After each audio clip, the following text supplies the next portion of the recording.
Tuhan. Haleluya. Mari saudara-saudara kita bangkit berdiri Bapak dan Ibu. Sebelum kita mulai ibadah, mari kita berdoa dulu. Tuhan Yesus, pada siang hari ini kami mengucap syukur dan berterima kasih. Pada saat hari ini kami datang untuk memuji dan menyembah dalam hadirat-Mu Tuhan. Kami rindu dengan penuh sukacita ya Tuhan. Itulah dalam acara ibadah ini Tuhan, dari awal sampai penghabisan Tuhan sampai selesainya. Tuhan, pimpinlah teman-teman kami yang masih ada di perjalanan. Tuhan, tolong mereka untuk mempercepat langkah mereka untuk berkumpul dalam ibadah ini Tuhan. Kami mengucapkan syukur dan terima kasih hanya kepada-Mu Allah saja aku tenang. Terima kasih Tuhan. Hanya di dalam nama Tuhan Yesus kami bersyukur. Haleluya. Amin. Masih tetap berdiri saudara-saudara. Kita menyanyikan hanya dekat Allah saja.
Pada saat hari ini Tuhan datang dalam hadirat saya dengan penuh sukacita, dengan kemuliaan, hormat bagi Yesus Kristus. Tiba saatnya kita mau mendengarkan firman Tuhan. Kita nyanyikan Tuhan kaulah pengharapanku.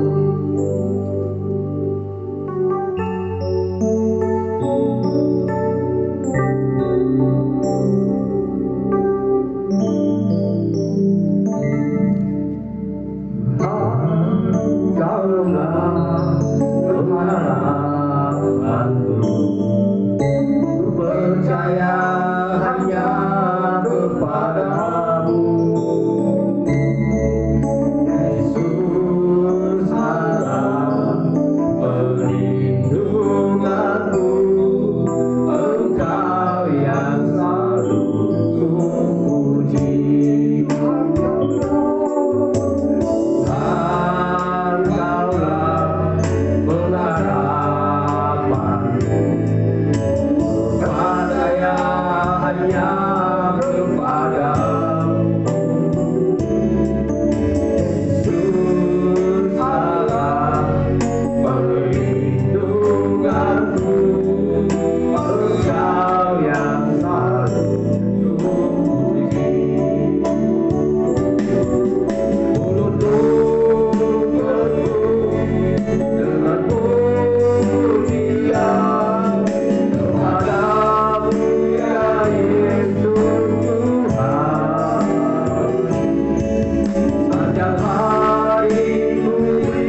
Tuhan dengan Bapak Pendeta Christopher Tapir Lakukan.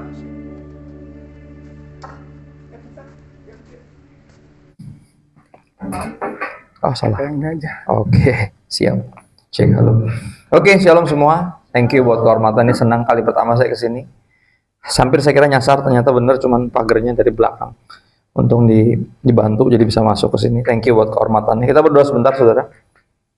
Kita minta bantuan Roh Kudus untuk mampukan kita mengerti, percaya, dan menghidupi firman. Bersyukur Tuhan buat kesempatan indah kami bisa ambil bagian terbaik yang gak boleh dirampas dari kami. Hak kami bukan kewajiban kami untuk duduk di bawah kakimu mendengar isi hati Tuhan. Kami buka hati kami selebar-lebarnya. Dan buka isi hati Tuhan itu firman-Mu sebanyak-banyaknya, karena kami tahu iman kami hanya bisa timbul dari pendengaran akan firman Tuhan. Berbicaralah Bapa, kami siap mendengar. Kami minta bantuan Roh Kudus kepadamu, Bapa yang baik, di dalam nama Yesus. Semua siap yang mendengar firman Tuhan dan siap diubahkan dalam nama Yesus. Semuanya berkata, amin, amin. Shalom, sekali lagi thank you. Nama saya Christopher Tapiheru, saudara jangan tanya nama saya Christopher Tapiheru. Dari kecil saya selalu dibully karena marga Ambon yang aneh ini. Siapapun nama depannya jadi Heru, karena siapapun dia tapi Heru ya. Jadi siapapun tapi Heru yang lain pasti masih saudara, karena kita marga Ambon yang kecil. Anaknya rata-rata keturunannya banyak kan perempuan, jadi marganya hilang. Ya, tapi masih ada, saya salah satu yang dibanggakan sama Tapi Heru karena anak saya 3 laki semua. Jadi marga kita diperlebar. Jadi kalau ada Tapi Heru lain, misalnya Gamaliel dan Audrey Tapi Heru dari GAC, itu adik saya. Gamal nomor 3, Audrey nomor 4, nomor 2 adik saya malah jadi manajer padahal kuliahnya biotek. Nggak nyambung, harusnya dia kerja di sini. Ya. Dan thank you buat kehormatan ini. Saya melayani di GBI New Wine International bareng Robert Lea, penyanyi zaman dulu, penyanyi rohani zaman dulu. Dan tahun depan saya 10 tahun di sana. Background saya sekuler. Saya desainer grafis lulusan UPH, sempat kerja di Femina Group 6 tahun. Jadi saya ngerti rasa jadi budak korporat. Dan kalau khotbah saya agak aneh, Anda harus maklum, saya seniman. Itu sarjana seni. Seniman biasanya agak aneh.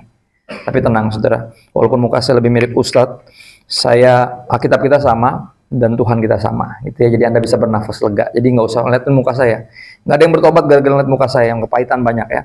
Kita lihat aja apa yang tertulis di firman Tuhan. Hari ini saya diberi judul yang menurut saya sentral. Karena gini, kita percaya bahwa kita bukan hanya ke gereja, tapi kita adalah gereja. Artinya tubuh kita ini bait Allah, Tuhan sendiri tinggal di sini. Ya, umum untuk mengetahui, menyadari bahwa Tuhan itu tinggal di sorga, itu biasa. Atau dia adanya di gereja, itu biasa. Tapi kalau Tuhan tinggal di dalam kita, doktrin ini cuma ada dalam kekristenan. Roh Kudus tinggal di dalam kita. Dan makanya tema ini sentral, kenapa? Karena saya diberi tema tentang Roh Kudus, sang penolong sejati. Ini ada beberapa hal yang Roh Kudus kerjakan dalam hidup kita yang membuat kita harusnya lebih lagi acknowledge Him. Saya sebut Him karena dia person. Dia bukan cuma energi positif atau semacam kesaktian. Enggak. Dia bukan cuma kuasa, bukan power, tapi dia person. Ya, Bapa, Putra, dan Roh Kudus, 3 pribadi, satu Tuhan. Ya, Roh Kudus harus dipandang sebagai pribadi yang tinggal di dalam kita, artinya dia punya keinginan. Dia punya kehendak yang harus kita ikutin. Dan makanya ada 2 kecenderungan dalam diri kita mau ikutin Roh Kudus atau mau ikutin hawa nafsu kita. Pilihan ada di tangan kita. Ya, dan saya rasa udah terlalu lama kita mendukakan Roh Kudus dengan hidup mengabaikan kehendaknya. Dan hari ini aku berdoa biar pesan Tuhan hari ini menolong kita ya, untuk menyadari kehadiran Roh Kudus dan mensyukuri apa yang dia kerjakan dalam hidup kita. Berbicara Roh Kudus sebagai sang penolong sejati, kita mulai di Roma 5 ayat 5. Roma 5 ayat 5, saya berharap di HP Anda ada Alkitab. Kalau nggak ada bisa diinstal, atau mau pinjam Alkitab saya juga boleh sih. Saya bawa Alkitab cuman sebagai gimmick aja. Ya, gimmick dalam artian siapa tahu ada salah satu dari Anda yang masih kolot berpikir bahwa kalau pendeta nggak bawa Alkitab, nggak usah didengerin dia khotbah. Gitu. Jadi saya bawa ini untuk menghormati Anda yang punya pandangan demikian, walaupun menurut saya pandangan itu absurd. Ya, Alkitab ayatnya udah di sini semua. Dan saya berharap HP Anda ada Alkitabnya, kalau nggak bisa bawa Anda ke neraka. Ya, HP katanya saingannya Tuhan. Dia yang pertama kita buka dan yang terakhir kita tutup. Kadang kita mau tidur nggak bisa tidur sampai HP-nya jatuh di muka kita. Itu tandanya udah ngantuk ya, pasti pernah. Ketawa pasti pernah tuh. Ya. Yang bikin Anda nggak tidur-tidur kan HP-nya dinyalain, mendingan lu matiin. Yang mendingan matiin HP-nya dari sebelum HP-nya matiin Anda kan gitu. Ya. Harus ada Alkitabnya. Roma 5 ayat 5 kita mulai dari sini, sesuatu yang sederhana. Ya, sebagai Roh Kudus penolong sejati dikatakan gini, dan pengharapan tidak mengecewakan karena kasih Allah telah dicurahkan dalam hati kita oleh siapa? Oleh Roh Kudus yang telah dikaruniakan kepada kita. Jadi karya Roh Kudus yang paling powerful sebenarnya adalah meyakinkan kita bahwa Tuhan mengasihi kita. Gampang nggak percaya bahwa Tuhan sayang sama kita? Nggak, kalau Anda logikanya jalan susah. Kenapa? Kita ini nggak baik. Nah, kita ini nggak sempurna. Untuk Tuhan sayang sama saya sulit percaya. Ya, dengan segala kelemahan, semua dosa yang pernah saya lakukan, bahkan kecenderungan dosa yang sampai hari ini masih ada yang mesti saya perangi. Kemalasan, ya, kecenderungan untuk memakai nama Tuhan dengan sembarangan misalnya. Ya, pasti ada yang pernah melakukannya kan itu. Tuhan bilang, kamu tuh jodoh saya. Ntar dulu ya, gue tanya Tuhan dulu, ya dong. Kalau Tuhannya sama, kok nggak ada konfirmasi, kok cuma ngomong ke lu doang kan. Itu pakai nama Tuhan sembarangan tuh kayak gitu. Ya, ngumpulin sumbangan, bilang buat gereja, nggak tahu ya buat dia liburan sama keluarganya. Nah, itu pakai nama Tuhan sembarangan. Ya, dan saya percaya pendeta lah yang paling mungkin pakai nama Tuhan sembarangan. Tapi nggak tertutup pada pendeta, siapa aja bisa Pak, pakai nama Tuhan sembarangan. Dan sulit bagi saya untuk terima bahwa Tuhan sayang sama saya dengan segala kesalahan dan kebusukan dan kehancuran diri saya. Tapi ini kenyataannya, dan Roh Kudus berusaha yakinkan saya bahwa Tuhan sayang sama saya. Hati kita kayak wadah, dan dia mencurahkan kasih Tuhan ke hati kita. Tanpa Roh Kudus nggak ada yang bisa percaya bahwa Tuhan sayang sama kita. Ya, apalagi orang lain, kita aja susah percaya. Tapi ini kenyataan yang paling indah menurut saya. Yang dikasih oleh Tuhan adalah perasaan paling menenangkan, bukan hanya menyenangkan. Ya, karena artinya Tuhan akan melakukan apapun untuk menyelamatkan kita, karena dia sangat mengasihi kita. For God so loved the world, sehingga dia menganugerahkan anaknya yang tunggal. Anda dan saya bukan hanya dikasihi, tapi terlalu dikasihi. Sangat dikasihi sampai Tuhan rela mengorbankan anaknya supaya Anda kembali menjadi anak-anaknya dan saya. Ya, ini yang pertama yang Roh Kudus kerjakan, saudara. Dia menolong kita percaya bahwa Tuhan sayang sama kita. Dan ini yang disebut dengan pengharapan yang nggak mengecewakan. Ya, dalam hidup kenyataan bisa mengecewakan kita. Cuman kenyataan di atas kenyataan pahit. Ya kan, kenyataan biasanya pahit, tapi di atas kenyataan pahit ada kebenaran yang nggak pernah berubah dan yang harus kita tahu. Tuhan mengasihi kita. Dan itu yang membuat semua kenyataan yang pahit bisa jadi manis. Kenapa? Yesus yang termanis buat jiwaku, ku cinta selamanya. Kenyataan pahit hidup hanya bisa dibuat manis sama kebenaran bahwa Tuhan mengasihi kita. Buktinya Yesus mati bagi saya di kayu salib, sehingga saya mengasihi dia selamanya. Roh Kudus bantu kita untuk percaya bahwa Tuhan sayang sama kita. Berikutnya Yohanes 16 ayat 7 sampai 8 dan 13 sampai 14. Kita akan lihat berapa hal yang Roh Kudus kerjakan. Ayat 7 dari Yohanes 16, kalau udah nyampe katakan amin, kalau belum katakan tunggu. Dari di depan ya. Iya, hebat. Ya. Namun benar yang kukatakan ini kepadamu, Tuhan Yesus bilang ini adalah lebih berguna bagi kamu jika aku pergi. Kalau kita jadi murid-murid saat itu kita bilang enggak, enakan lu ada di sini lah, enak aja. Pergi, lu mati 3 hari aja kita uring-uringan kok. Ya enggak? Gimana lebih berguna pergi? Enggak, lebih berguna kalau tetap ada di sini lah, selamanya. Saudara bayangin nggak kalau Yesus masih ada sampai hari ini sebagai sosok manusia? Enak ya? Kita nggak usah nyari pendeta mana yang jelas, ada Yesus. Kalau sekarang kan nggak jelas ya, yang mana nih yang jelas nih kan gitu. Awalnya jelas, lama-lama gesrek kan gitu kan. Semua juga mulainya benar, lama-lama sedikit-sedikit lama-lama menjadi sakit kan gitu. Ya kan? Miring dikit lama-lama jauh tersesat kan gitu. Ya kan? Enak loh kalau Yesus masih ada dalam bentuk manusia sampai hari ini. Ya, langsung kelihatan gitu jenggotan, rambutnya panjang. Enak. Kita nggak usah pusing mesti gereja di mana kan gitu. Tinggal ikutin Yesus. Tapi ini yang Yesus bilang lebih berguna bagi kamu jika aku pergi. Kenapa? Sebab kalau aku nggak pergi, penghibur, P-nya huruf besar bicara tentang Roh Kudus, tidak akan datang kepadamu. Tapi jikalau aku pergi, aku akan mengutus dia kepadamu. Ya, jadi kita punya Roh Kudus sebagai apa? Berikutnya penghibur. Dia yang meyakinkan kita bahwa Tuhan mengasihi kita, dan dia menghibur kita dengan cara apa? Sama. Dia mengingatkan kenyataan itu. Di tengah pahitnya kenyataan hidup, dia mengingatkan kita akan kebenaran bahwa Tuhan mengasihimu. Itu cara dia menghibur kita. Bukan dengan cara membantu kita memikirkan tempat-tempat yang indah, menguatkan kita untuk berpositive thinking. Kan? Positive thinking nggak kepake pas pandemi kemarin, ya. Benar nggak? Yang kita kerja bisa semangat, kenapa? Karena udah kita semangat aja karena ini abisnya kita bisa liburan, kan gitu. Ya maka kita kerja bodo amat deh, lo mau dihargain mau enggak. Gue pokoknya pikiran gue liburan. Kan gitu. Tempat-tempat indah, Bali, kan gitu. Thailand, kan gitu. Pokoknya udah ada di kepalanya tuh, makanya kerjanya udah kayak kacamata kuda. Pokoknya bodo amat, pokoknya gue mau liburan, kan gitu. Ya kerja cuma buat liburan, digajian cuma buat healing. Habis healing terus hilang, habis ya kapan meritnya kan gitu, nggak merit karena pikirannya cuma mau jalan-jalan. Pokoknya gue udah kerja keras, gue mesti foya-foya kan gitu. Ya nggak merit lah, ya namanya ini self reward aja terus. Kapan meritnya? Ya, ayo korbankan self reward, nabung biar bisa merit. Kasihan anak orang digantungin gitu, ya. Iya dong, udah di atas 5 tahun, itu cicilan mobil udah lunas itu, yang bener aja, ya. Bener gak zaman pandemi kita mau pikirkan tempat-tempat indah juga kesel. Sekalinya punya duit mau ke sono, nggak boleh, ditutup. Bandar aja tutup. Ya kan? Ngeselin kan? Positive thinking nggak kepake pas pandemi kemarin. Artinya Roh Kudus nggak akan menghibur kita dengan memampukan kita berpositive thinking. Nggak, dia akan mengingatkan kita bahwa Tuhan mengasihimu. Dan ini ayat 8 katakan begini.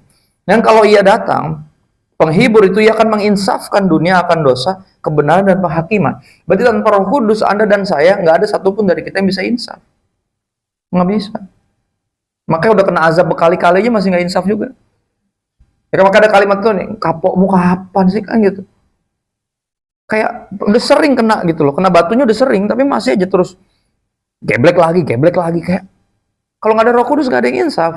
Karena Roh Kudus yang mampu menginsafkan Anda dan saya. Akan 3 hal itu. Ya, dosa, kebenaran, dan penghakiman. Apa koneksinya ketiga itu? Sederhana. Kalau Anda tidak bertobat dari dosa-dosamu dan tidak diselamatkan dari dosa-dosamu, Anda akan apa? Akan dihakimi. Dan itu kebenarannya. Dan hanya Roh Kudus yang mampukan kita bisa melihat ke sana. Sehingga kita menghargai pengorbanan Kristus. Karena tahu tanpa Yesus yang berkorban untuk kita menebus kita dari dosa, semua kita akan mati dalam dosa. Ya, itu yang bikin saya Kristen, karena nggak ada juru selamat yang lain di bawah kolong langit. Nabi banyak, ya, alim ulama banyak, tapi juru selamat cuma Yesus. Nggak ada lagi saya ketemu di ideologi yang lain, di agama yang lain. Saya kulik semuanya, saudara. Nggak ada juru selamat, cuma Dia doang. Ya, ayat 13, kita loncat ke 13 dan 14. Tapi apabila ia datang, yaitu bukan hanya penghibur, tapi siapa? Roh kebenaran. Jadi artinya dia menghibur kita dengan cara membawa kita kepada apa? Ia akan memimpin kamu dalam seluruh kebenaran. Kenapa? Karena hanya kebenaran yang bisa apa? Memerdekakan Anda dan saya. Saudara, tapi jujur kita baca Alkitab nyari pembenaran. Ya kan? Kita udah punya pandangan sendiri, udah punya konsep sendiri, pemikiran sendiri, kita cari ayat pendukungnya. Oke, suka kayak gitu. Ayat pendukungnya di mana, Pastor? Enggak ada. Justru tema ini saya ambil dari ayat.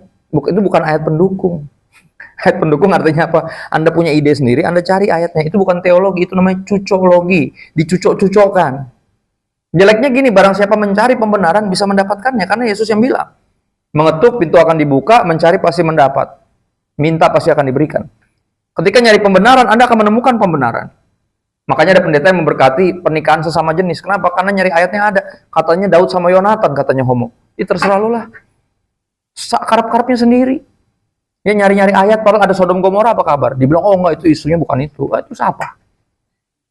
Dari mana tuh kata sodomi berasal? Lihat gak? Kenapa? Karena nyari pembenaran. Jeleknya gitu, kalau nyari pembenaran pasti ketemu. Tapi natur pembenaran adalah apa? Orang yang terus nyari pembenaran, nyari alasan untuk membenarkan diri, dia akan selamanya terbelenggu. Padahal kayak bebas ngapain aja, tapi nggak merdeka, terikat, kosong. Kenapa? Karena hanya kebenaran yang bisa memerdekakan kita. Dan ini karya Roh Kudus membawa kita kepada seluruh kebenaran, bukan kebenaran yang enak-enak doang. Saudara, kalau Alkitab ini isinya cuma ayat favorit Anda, bentuknya nggak kayak gini dan nggak setebel ini. Cuma A4, bolak-balik ayatnya. Kayak flyer gitu. Ayat-ayat emas. Nggak mungkin setebel ini. Tapi apa? Kita nggak bisa mengenal Tuhan cuma dari ayat-ayat favorit kita doang. Bahaya. Ya, kita harus mengenal Dia sesungguhnya. Dan Roh Kudus bantu kita. Membawa kita kepada apa? Seluruh kebenaran yang bisa apa? Memerdekakan kita. Di ayat 13 ujungnya dibilang apa? Dan ia akan memberitakan kepadamu hal-hal yang akan datang. Sifatnya profetik, jadi ada sesuatu yang akan datang. Contoh yang akan datang siapa? Bukan apa loh. Kalau apa, kiamat, kan gitu. Kiamat sudah dekat, kan gitu. Ada sinetron dulu judulnya itu. Right? Enggak, ini bukan bicara tentang apa yang akan datang, tapi siapa yang akan datang. Siapa yang akan datang? Tak lama lagi Tuhanku datanglah, bawa aku masuk sana. Right? Lagu ini nyanyiin kalau ada yang mati.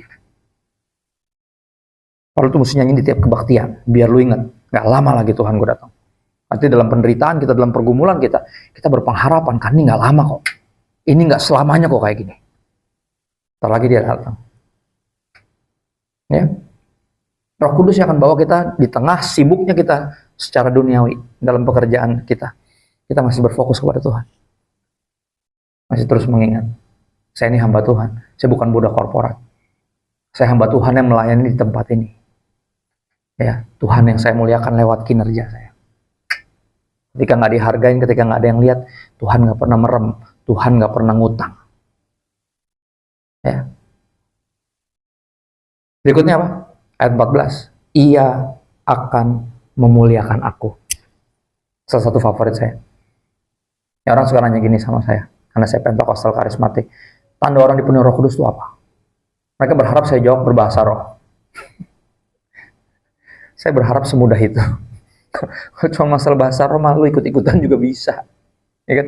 Makanya bahasa roh bunyinya suka sama semua, saya juga bingung. Belajar sama siapa juga, siapa yang mulai lagi begini? Sandal lama, sandal baru, sandalnya siapa? Ya.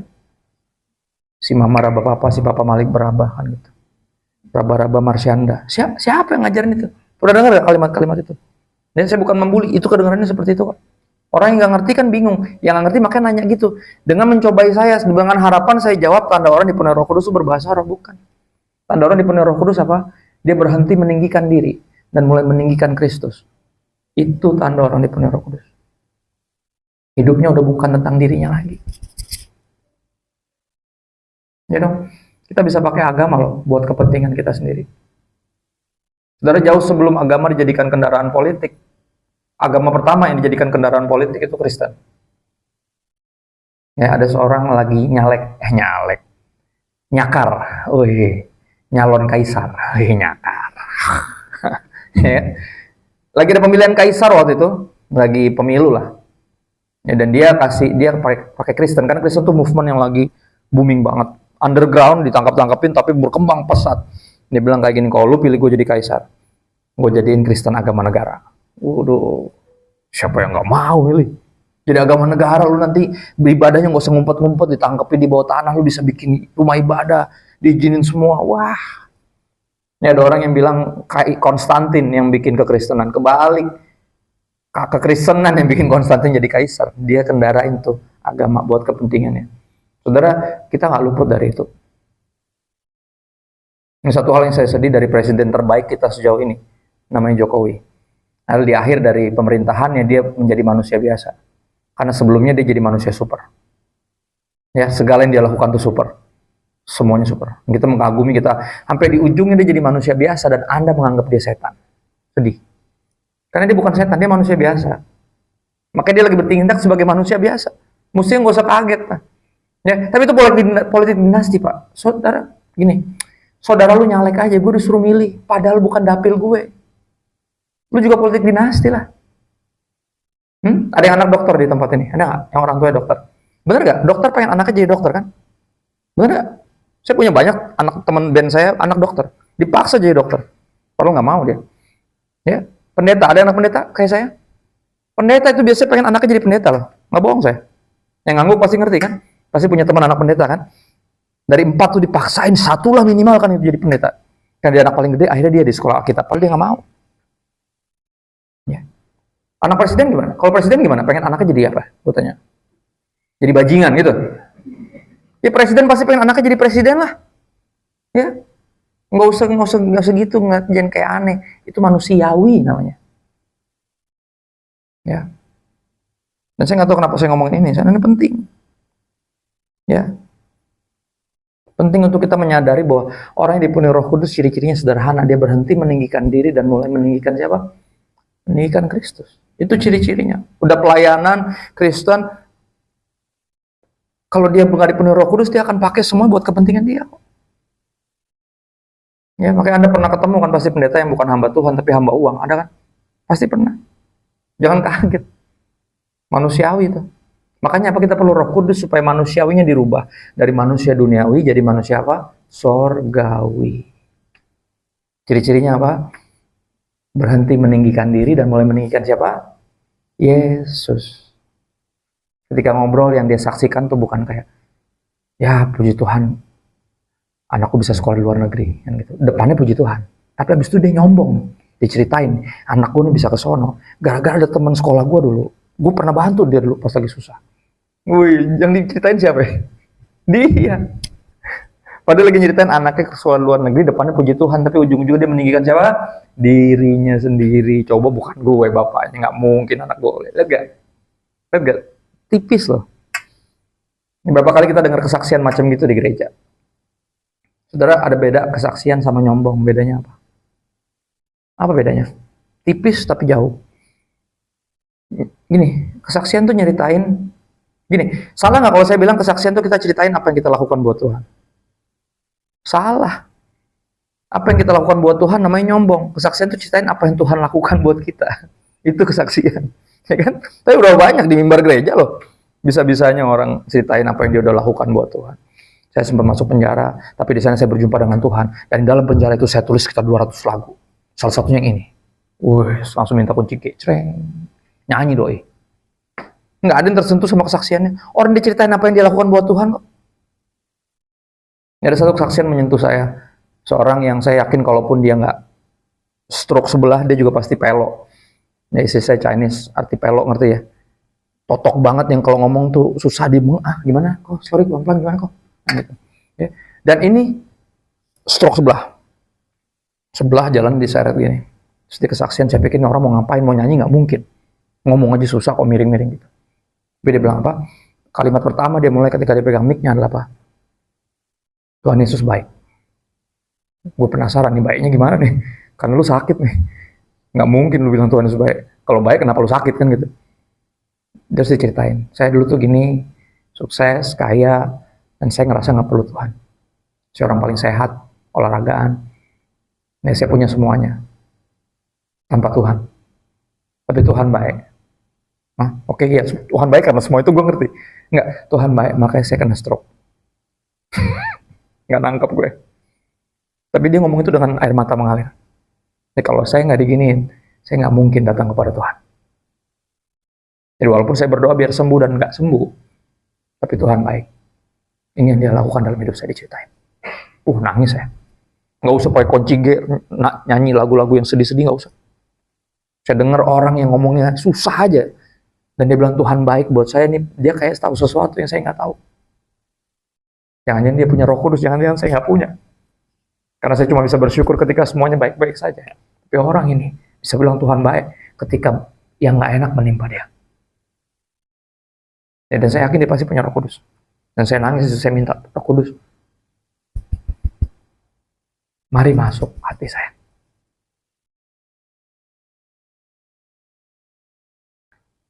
Berikutnya saudara, Matius 28 ayat 18-20, saudara udah tahu lah ya. Ini namanya Great Commission yang nggak ada nurut, yang nggak ada yang menurut ya. Saudara, kalau Yesus naik ke sorga, sebelum dia naik ke sorga, dia minta permintaan terakhir itu namanya seperti wasiat buat orang yang mau meninggal. Dari semua kalimat yang Papa katakan kepada kamu, karena Papa udah mau meninggal, tolong dengerin yang ini. Papa pengen kamu, apa itu namanya wasiat. Sebelum Yesus naik ke sorga, dia bilang apa? Pergi, jadikan semua bangsa muridku. Baptis mereka dalam nama Bapa, Putra, Roh Kudus, ajar mereka untuk melakukan segala sesuatu yang telah kuperintahkan kepadamu. Itu perintah untuk memuridkan. Memuridkan sampai orang jadi percaya, terus baptis. Artinya untuk mencari jiwa. Dan apa aku menyertai engkau sampai kesudahan zaman. Bicara tentang Roh Kudus. Yesus sudah di sorga, Roh Kudus, karena Yesus naik ke sorga, Roh Kudus turun. Dan di dalam kita, sehingga kemanapun kita pergi, dia menyertai kita. Menyertai itu artinya ikut, kemana-mana itu ikut. Bareng. Ya, dan perintah ini jujur, wasiat ini jarang diperhatiin sama orang. Udah jelas pada perintahnya, cuma jarang yang melakukannya. Cukup sedikit gereja bahkan orang Kristen yang melakukan ini. Karena selalu jawabannya apa? Alasannya apa? Itu bukan panggilan saya. Panggilan lu apa? Jadi budak dosa. Bisa nggak kita menyebut diri kita Kristen kalau kita nggak nurut sama yang Yesus minta? Ini permintaan terakhir loh. Sebelum naik ke surga loh. Suruh apa? Lanjutkan. Saudara, siapa yang senang ayat 20-nya dibanding ayat 19-nya? Ya kan? Aku menyertai engkau senantiasa sampai. Ya kan, kita pengen kan Tuhan selalu jagain kita, lindungin kita. Kemana kita pergi tuh ada Tuhan, sehingga nggak kenapa-napa. Gitu. Ya kan? Kita suka penyertaannya, tapi saudara mesti memahami. Janji hanya berlaku bagi yang mau taat. Kan ada perintah terus ada janji. Ya kalau Anda baca Alkitab, Anda pasti ngerti deh. Setiap ada janji pasti ada perintah. Setiap ada perintah pasti ada janji. Kan itu satu paket. Yang nggak bisa dipisahin. Kalau emang kita pengen Tuhan menyertai kita, ayo lakukan firman Tuhan. Karena disitulah kita baru menyadari, oh iya, kalau nggak ada Roh Kudus mana mungkin gue nginjilin teman gue. Nggak tertarik gue, ribet lah. Hubungan kita ntar jadi aneh kalau dia nggak terima Yesus, gimana? Ya kan, kita kan lebih memberhalakan persahabatan ini daripada mempedulikan nasib kekal sahabat kita. Padahal bestie loh. Bestie udah lama tapi lu nggak pernah ceritain Yesus ke dia. Tega banget. Ya, padahal kalau bestie artinya apa sih? Kita berharap nanti kalau kita buka mata di sorga, dia juga ada di situ kan. Gimana cara dia bisa masuk situ? Akulah jalan dan kebenaran dan hidup. Tidak ada yang dapat sampai kepada Bapa kalau nggak melalui aku, kata Yesus. Berarti apa cara satu-satunya untuk kita ketika buka mata ada bestie kita di situ, kita mesti ceritain dia tentang Yesus. Tapi nggak pernah kita lakukan. Karena takut apa? Takut dibilang kristenisasi. Ji, emang pernah kita kristenisasi? Pernah nggak? Kalau saya sih nggak pernah. Ya, ada yang gereja lokalnya pernah bikin baksos. Ada kayak angkat tangan.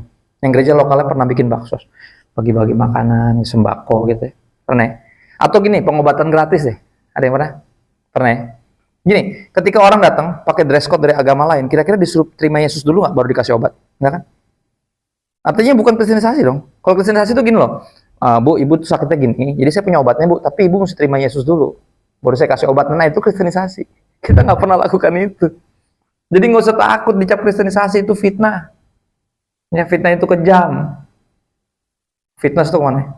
Ke gym, ya kan? Kejam, ke gym, ke zoom, ya kan? Kalau lagi ribet semuanya pakai zoom, ya kan? Nggak bisa ketemu. Dan lebih parah lagi, kita takut apa kalau dia nggak terima Yesus, akhirnya hubungannya jadi renggang. Akhirnya apa? Kita memberhalakan hubungan itu. Persahabatan yang kita berhalakan lebih penting daripada sahabat lu sendiri. Ya, jahat bener. Pernah mikir ke sono nggak? Saya pertama dibukakan itu sama Roh Kudus, saya nangis loh. Saya bilang, Tuhan sorry ya. Berapa teman saya berlalu dalam hidup saya, karena kan hidup punya musim ya. Tiap musim kita punya teman, ntar pindah lagi ke tempat lain, temannya beda lagi. Berapa banyak teman saya yang nggak pernah saya ceritain Yesus. Nah, ketika saya bertobat, akhirnya Tuhan pakai jadi pendeta. Saya pakai sosial media karena saya pengen jangkau semua teman saya yang dulu. Dengan cara yang modern. Tinggal diposting, saya berharap dia bisa baca one day. Dan ternyata yang baca bukan cuma mereka, banyak orang yang baca. Ya, sampai jadi hari ini saya nggak pernah tahu. Dari cuma 200 orang follower saya. Sampai 200.000, saya nggak pernah ngerti. Target saya cuma satu, saya pengen bayar kesalahan saya. Udah berapa banyak teman saya nggak pernah saya cerita tentang Yesus. Kalau saya Kristen, saya anak pendeta loh. Saya memberhalakan persahabatan kita. Roh Kudus bantu kita, menginsafkan kita ya. Berikutnya, Kisah Rasul 1 ayat 8, ini yang terkenal tentang Roh Kudus. Kamu akan menerima kuasa, kata Yesus. Benar ya? Kisah Rasul 1 ayat 8, kisah seputar para rasul. Nah. Tetapi kamu akan menerima kuasa kalau Roh Kudus turun ke atas kamu. Dan kamu akan menjadi apa? Saksi, bukan sakti. Menarik ya, padahal kalimatnya bilang apa? Kamu akan menerima kuasa. Terjemahan Alkitab bahasa Jawanya, kesakten. Kesakten itu power. Apa? Kesaktian, right? Tapi bukan untuk jadi sakti, bukan. Untuk jadi saksi. Di mana? Mulai dari mana? Saksi siapa? Saksi Kristus. Bukan ceritain kita punya pelayanan, bukan. Kristus. Apa yang dia lakukan di kayu salib itu yang kita ceritain. Ya. Dimulai dari mana? Yerusalem. Bicara apa? Orang-orang paling dekat dulu. Kita harus jadi saksi pertama buat orang-orang paling dekat dulu. Oh, udah menikah, suaminya, udah punya anak-anak, keluarga kecilnya itu. Baru lingkupnya diperbesar, habis itu apa? Yudea. Baru lingkungan tempat kita tinggal, tetangga kita. Baru yang lebih gede tuh, lingkupnya diperbesar tuh. Komplek. Baru apa? Lingkupnya diperbesar lagi di marketplace tempat kita kerja kayak gini. Ya, Samaria. Baru terakhir mana? Sampai ujung bumi. Sekarang ujung bumi cuma di ujung jari. Saya bisa posting di Jakarta nih sekarang. Sampai saya bisa posting di Free York. Ya, Free York sampai New York nanti nyampe. Bisa di saat yang sama. Saya bisa di ujung jari, ujung bumi pakai ujung jari loh. Zaman itu mereka dengar gitu kayak, hah? Gimana caranya? Pergi jadikan semua bangsa gimana? Mesti ke negara-negara lain. Lah kita nggak pernah keluar kota. Kemana-mana jalan kaki. Naik keledai udah mewah banget, nggak pernah naik kapal. Semua bangsa gimana bahasanya gitu. Mereka nggak ngerti, kita sekarang ngerti. Kita tinggal ngomong apa bisa diterjemahin langsung. Ada auto translate. Kita hidup di era paling mungkin perintah ini jadi kenyataan, tapi kita hidup di era paling males juga karena semuanya dipermudah. Ya, kita diberi kuasa untuk jadi saksi. Saudara, jadi saksi artinya hidupnya berbeda.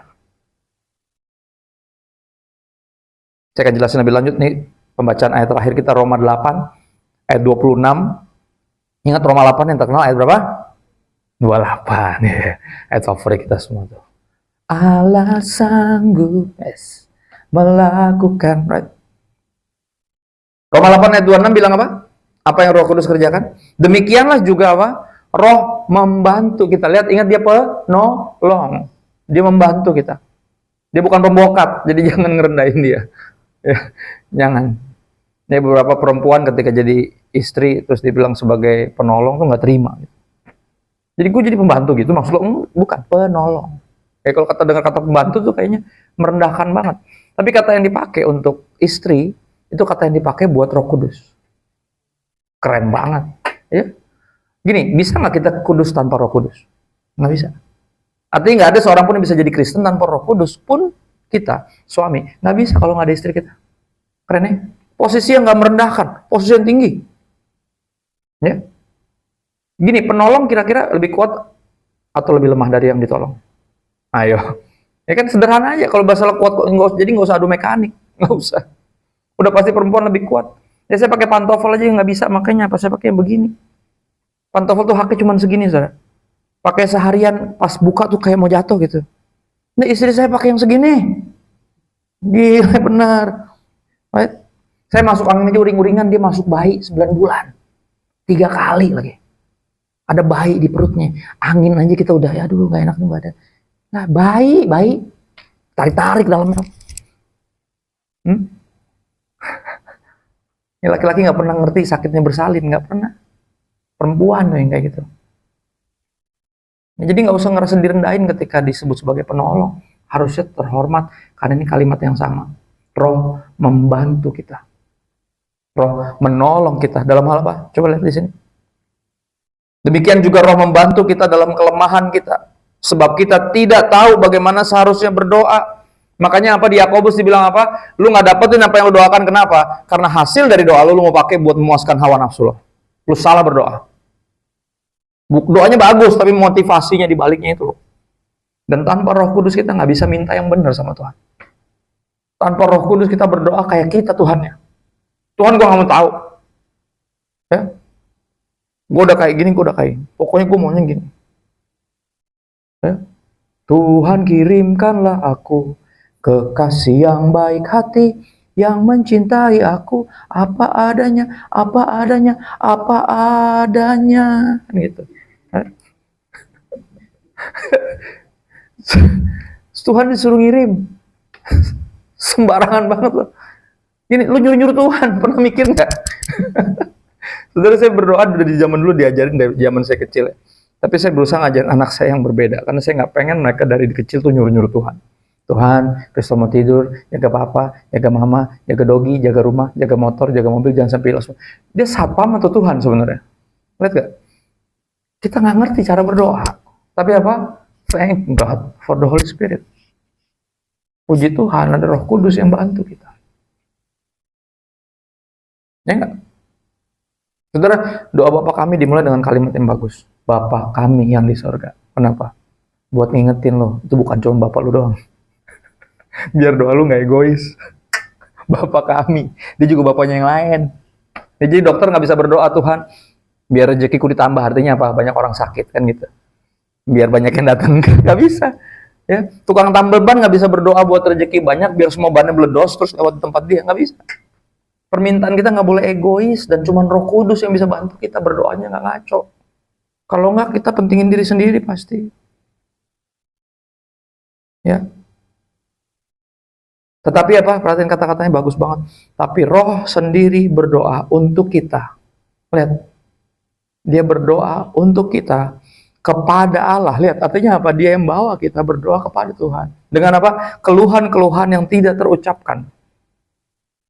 Kapan keluhan-keluhan tidak terucapkan bisa keluar? Kapan? Dalam bentuk air mata biasanya. Udah terlalu sakit, udah terlalu menderita, terlalu mengecewakan, terlalu pahit Tuhan. Nggak tahu mau ngomong apa, cuma bisa nangis. Tapi Tuhan apa? Mengerti. Ya, benar? Mengerti bahasa tetesan air mata, tak kau biarkan ku berjalan sendiri. Sebab kau Bapakku yang baik, kau sangat baik, right? Saudara, di Alkitab saya temukan ada salah satu hobi Tuhan tuh yang cukup unik.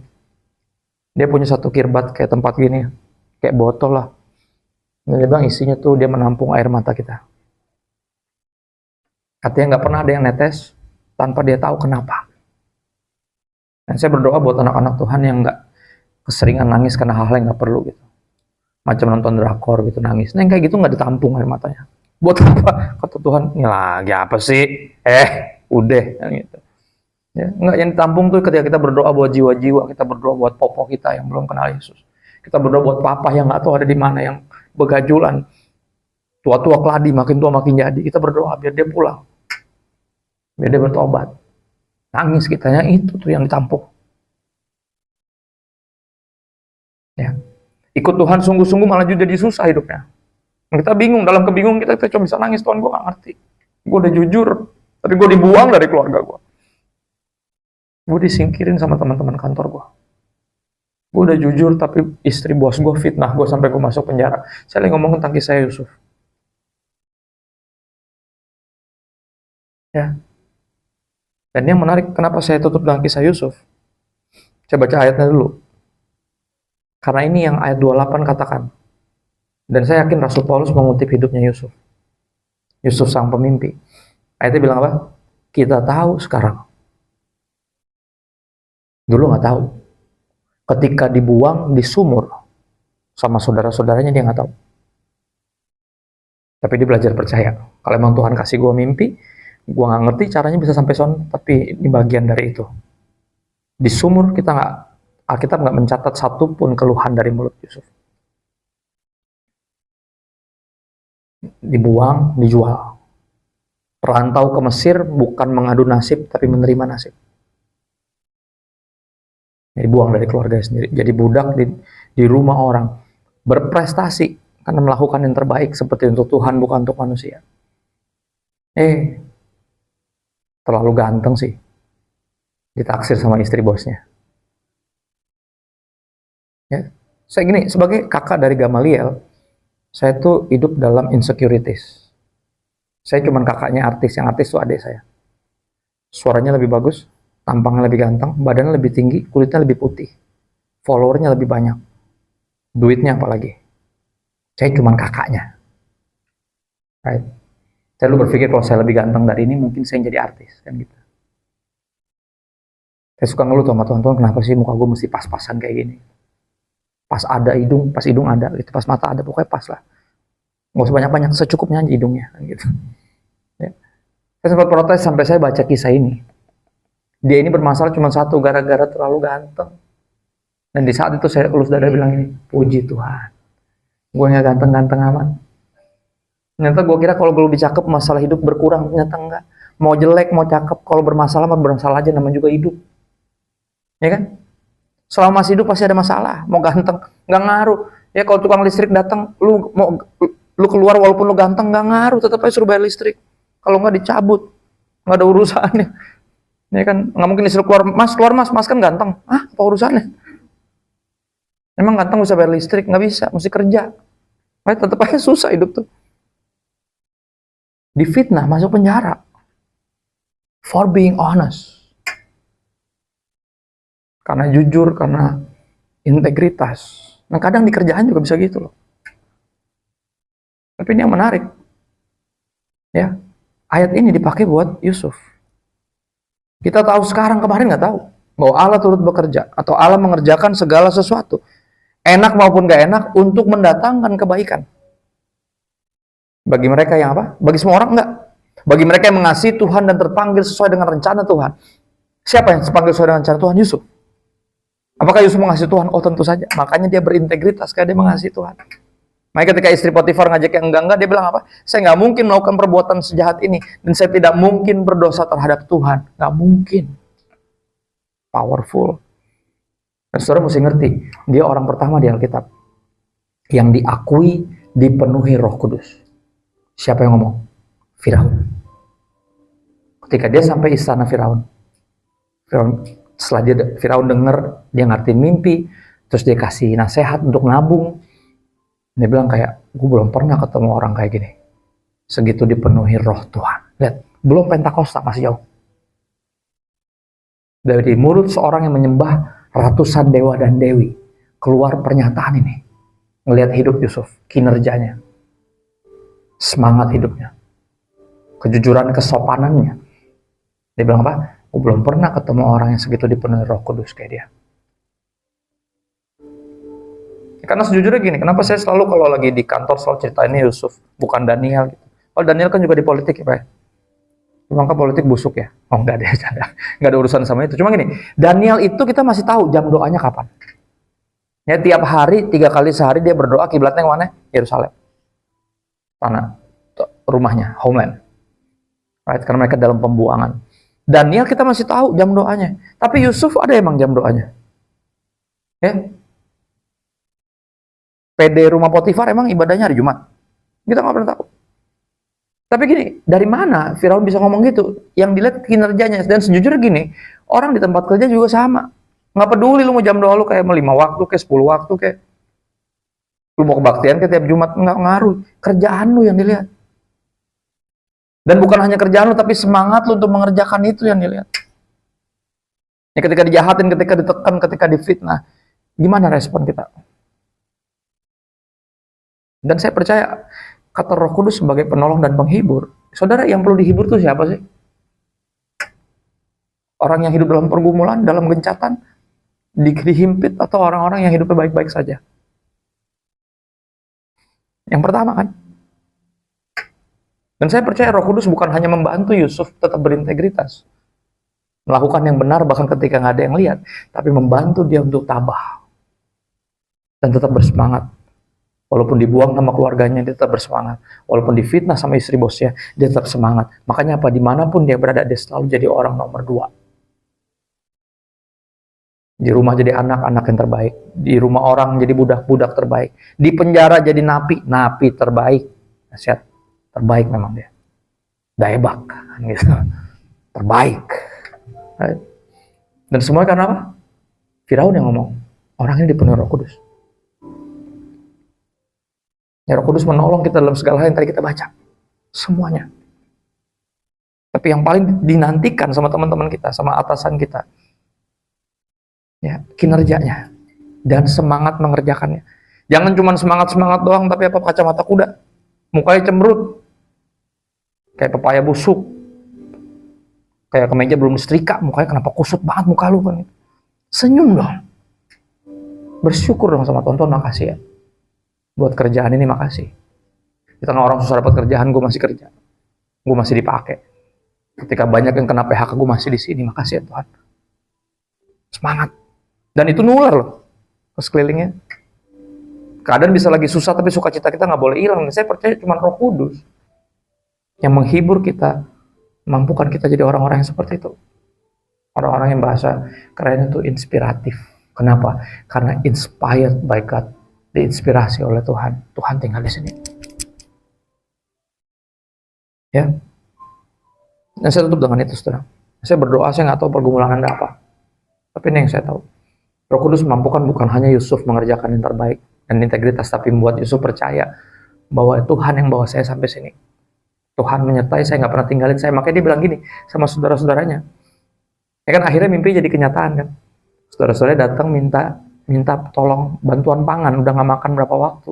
Bangsanya hampir pada mati semua. Dan Yusuf bilang, ini gua, lu lupa ya sama gua. Gua Yusuf. Ya, dan semuanya salah-salahan. Tuh kan tau gitu dibunuh aja. Sekarang mati deh, kita boro-boro dibantuin. Enggak. Bukan lu yang bawa gua ke sini, tapi Tuhan. Ya, itu sumber kekuatan ya ternyata. Dia percaya kalau Tuhan kasih visi, pasti Tuhan yang akan membawa dia sampai kepada kenyataan dari visinya Tuhan. Nah, saya percaya itu. Ada yang udah menikah di sini. Saudara, kita menikah karena rencana Tuhan, bukan hanya mau-maunya kita. Makanya dibilang dipersatukan Tuhan. Ada visi Tuhan buat pernikahan Anda, yaitu apa? Keturunan ilahi. Artinya apa? Seberat apapun perahu ini, perahu pernikahan kita dihajar badai, kita nggak akan tenggelam. Kalau Yesus bilang kita akan ke seberang, artinya kita akan kemana? Ke seberang. Jangan nyerah. Jangan nyerah. Belajar percaya. Ya, kalau Tuhan yang taruh Anda di sini dengan visinya Tuhan, jangan ke distract. Awal-awal dulu semangat, mau jadi berkat. Sekarang aduh, boro-boro yang mikir cuma udahlah, yang penting gue digaji lah, gitu. Cuma mikir cari berkat, udah lupa jadi berkat. Tetap fokus. Kalau emang dari awal Tuhan masukin kita di sini untuk jadi berkat, jadi berkatlah kita. Pasti Roh Kudus yang akan bantu kita, akan tolong dan hibur kita mencapai visi itu. Yuk kita berdoa bentar yuk. Kami bersyukur buat hari ini, makasih buat kehadiranmu. Kami tahu Engkau hadir bukan karena kami bisa melihat Engkau dengan mata kepala kami, tapi karena suaramu sangat jelas di telinga kami, seperti Engkau sendiri berbicara, Engkau hadir di sini. Berbicara langsung kepada setiap hati kami. Meyakinkan kami bahwa Engkau mengasihi kami, dan bahwa Engkau sendiri Tuhan tinggal di dalam kami, sehingga perlindungan adalah sesuatu yang pasti. Jika Tuhan di pihak kami, siapa lawan kami? Kami nggak perlu takut. Biar kami takut sama Tuhan, bukan takut sama orang. Jika kami punya integritas, tetap melakukan yang benar bahkan ketika nggak ada yang lihat. Dan lebih dari itu, kami bisa tetap bersuka cita bahkan dalam segala pergumulan kami, karena kami punya penghibur dan penolong yang tinggal di dalam kami.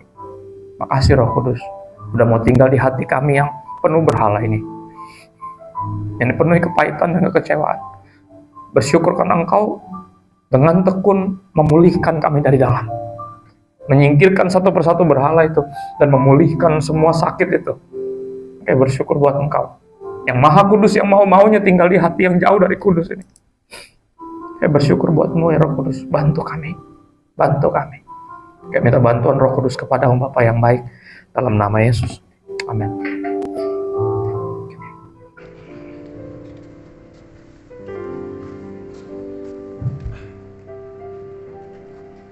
Terima kasih Pak Pendeta Christopher Tapiheru. Tuhan memberkati dalam pelayanannya dan beserta keluarganya. Tuhan Yesus memberkati. Dan acara selanjutnya, doa bersama hari Rabu tanggal 25 September 2024 jam 12.40 di ruang meeting internet internal audit X. PD berikutnya Jumat 27 September 2024, tema Duri dalam Daging, dan dikhotbahi oleh Pendeta Fauzi Lahagu. Ya, terima kasih, dan Bapak Pendeta Christopher Tapiheru, saya minta doa syafaat, doa berkat, dan doa penutup. Mari kita berdiri bersama. Kita berdoa ya. Tuhan, di akhir dari ibadah kami berdoa pertama untuk beberapa pokok doa kami. Kami berdoa untuk perusahaan tempat kami bekerja, kiranya Engkau yang berkati, semua jajaran petinggi dari yang paling atas sampai yang paling bawah. Kau yang berkati beri hikmat sehingga bisa ngambil keputusan yang tepat buat kebaikan bersama. Kami berdoa biar Kau berkati perusahaan ini. Kami berdoa buat semua yang bekerja di dalamnya. Jika ada yang lagi sakit dalam kelemahan, Engkau yang menyembuhkan. Jika ada yang perlu pertolongan, Engkaulah sumber pertolongan kami. Kami berdoa buat perusahaan ini. Kami berdoa yang kedua buat negara kami dan bangsa kami. Kami percaya Indonesia ada di hatinya Tuhan. Kami berdoa buat pemerintahan yang baru yang sedang disusun, yang akan segera dilantik. Kami berdoa untuk pemilihan yang lagi ada sekarang. Kami gubernur di sana sini. Kami berdoa buat keamanan, perlindungan-Mu atas bangsa ini yang Engkau kasihi. Kami bersyukur buat Indonesia. Kami berbangga jadi orang Indonesia dan percaya kami ada di sini bukan hanya untuk mencari hidup, tapi memberi hidup kami untuk melayani. Dan pada akhir ibadah ini Tuhan, kami angkat tangan kami dua tinggi, bukan untuk minta berkat lebih banyak, tapi untuk ingatkan diri kami bahwa tangan ini telah menerima berkat terlalu banyak dari Tuhan. You've been too good to us. Kau sudah terlalu baik dalam hidup kami. Kami angkat tangan kami dua tinggi untuk ingatkan jiwa kami bahwa tujuan akhir anak-anak Tuhan diberkatin bukan untuk jadi kaya, tapi untuk jadi berkat. Dan ini kerinduan kami yang terbesar. Tuhan, kami rindu jadi berkat. Dimanapun Kau tempatkan kami, apapun yang kami kerjakan. Izinkan kami bawa hadirat Tuhan dan jadi berkat. Pertama di rumah kami, di rumah tangga kami, di keluarga kami, di tempat kami tinggal, di lingkungan kami, di tempat kami berusaha, bekerja dan melayani, di tempat ini, bahkan dimanapun kami berada. Kami percaya roh yang sama yang membangkitkan Kristus dari antara orang mati tinggal dalam kami. Roh Kudus yang mampukan kami untuk gak hidup bagi diri sendiri, sehingga bisa jadi berkat bagi sesama dan memuliakan Bapa kami yang di sorga.